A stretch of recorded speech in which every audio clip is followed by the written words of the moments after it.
jaamacadda Camuud haddii aan kaaga sheekeeyo horta jaamacadda yada Camuud waa jaamacaddii ugu horeysay jaamacadaha la furay faraha badan leh imika waddanka ka jira shuruudo lagu soo galay leedahay shuruudahaasi lagu soo galay jaamacadda Camuud kama mid aha qabiil kama mid aha reer hebel waa inuu hada kama mid aha region hebel gobol hebel waynu ka yimaada kama mid aha shuruudo ardayda lagu aqbalaa jira jaamacadda Camuudna waxa galay geeska Afrika ardayda ka soo baxdo oo dhan baa gasha Djibouti kolka laga bilaabay Jijida la mariyo ee Gaarisa la mariyo Nairobi laga soo rogo ee Ethiopia la soo mariyo waxa ee halka Boorama laga bilaabay Gabiley la mariyo Hargeysa waxaad mariso eed mariso Burco eed mariso gobollo faro badan way dhigtaan Puntland kuwa ubay kamid yihiin ardayda ubay kamid tahay reer Puntland waxay kamid yihiin kuwa ubay kamid yihiin oo dhigno kuwa Gaarisa ka yimaadaan oo dhignaa kuwa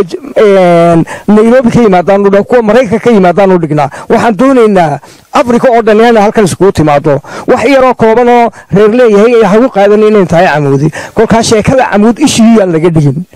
laga dhigin issue ama qofku ahaado ama ha ahaado muxuu ahaa xil weyn ha hayo ama se shacab ha ahaade ma jecelin in sheekada Camuud issue laga dhigo lagu yooyotamo midba meesha doono la maro laakiin waxaanu sheegaynaa ardayda jaamacadda Camuud waxay la mid tahay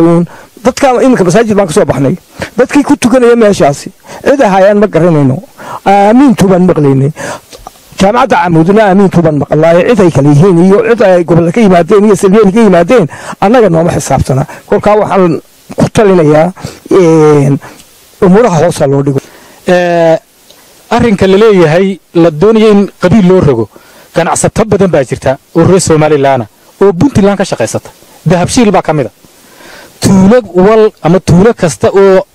ku taala waxa weeyaan Puntland xafiis buu ku leeyahay waxa jira dad reer Puntland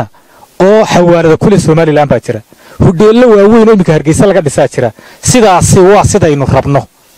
marka ganacsiga iyo waxbarashada iyo la siyaasadeynin dadku ha kala xoogsadaan arrinka Camuud haddaanu imaad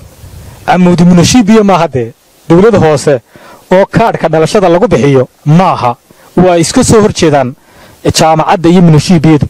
munashibiyada dadka loo abtiriyaa in magaalada uu ku dhashay baa la eegaa lama siiyo kaadhka dhalashada dadka kale ee aan magaalada u dhalan waxbarashadana gaal iyo muslim cidii buuxinaysa shuruudaha jaamacaddu ay leedahay way u furan tahay Soomaali marka laga tago marka waxaan leenahay dadka ragga ku galgalanaya ee jaamacadaha